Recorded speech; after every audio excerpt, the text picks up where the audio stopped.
জন্মের পরে thyroid screening.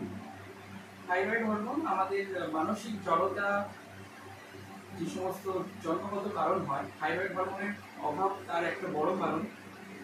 তো এবং এই যে থাইরয়েড হরমোনের অভাবটা, সেটা আমরা জন্মের পরেই থাইরয়েড হরমোনের সাপ্লিমেন্টেশন দিয়ে কিন্তু অ্যাভয়েড করতে পারি। এবং সেটা একটা নির্দিষ্ট সময়ই হওয়া উচিত, যাতে ব্যাপারটা দেরি না হয়। কারণ যত দেরি হবে মানসিক জড়তা বা এই ধরনের সমস্যাগুলো তত কিন্তু বাড়বে। তো আমাদের এই বাচ্চার ক্ষেত্রে দেখা গিয়েছিল যে আমাদের থাইরয়েড হরমোনের কিছু অভাব রয়েছে। তার টিএসএইচ স্ক্রিনিং করা হয়, টিএসএইচ স্ক্রিনিংয়ে দেখা যায় যে তার টিএসএইচ বেশি আছে এবং থাইরয়েড হরমোনের সাপ্লিমেন্টেশন তখন থেকেই শুরু করা হয়।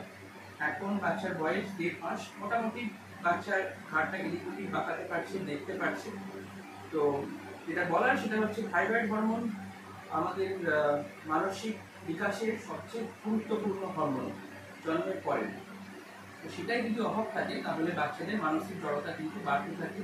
এই ধরনের অনেক সমস্যা দেখা যায় যে যেখানে বাচ্চাদের মানসিক জড়তা বেড়েই যাচ্ছে। 3 মাস বয়স হয়ে গেছে, 6 মাস বয়স হয়ে গেছে, বাচ্চা বসতে শিখছে না বা ঘাড় শক্ত হচ্ছে না, সেক্ষেত্রে থাইরয়েড হরমোন করার পর দেখা যায় যে টিএসএইচ অনেকটা বেশি থাইরয়েড হরমোনের অভাব রয়েছে, কিন্তু তখন অনেকটা দেরি হয়ে যায়।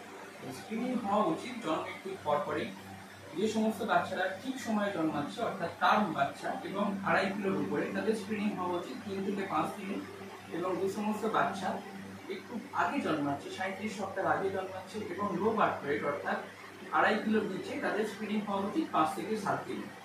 তো তারপরেই সঙ্গে সঙ্গেই থাইরয়েড হরমোনের রিপোর্ট দেখে জেনারেলি শুরু করে দেওয়া উচিত থাইরয়েড হরমোন সাপ্লিমেন্টেশন মায়ের দুধের সাথে মিশিয়ে প্রত্যেকদিন সকালবেলায়, এবং সেগুলো বাচ্চার মানসিক জড়তা তৈরি হওয়াটাকে আটকাবে।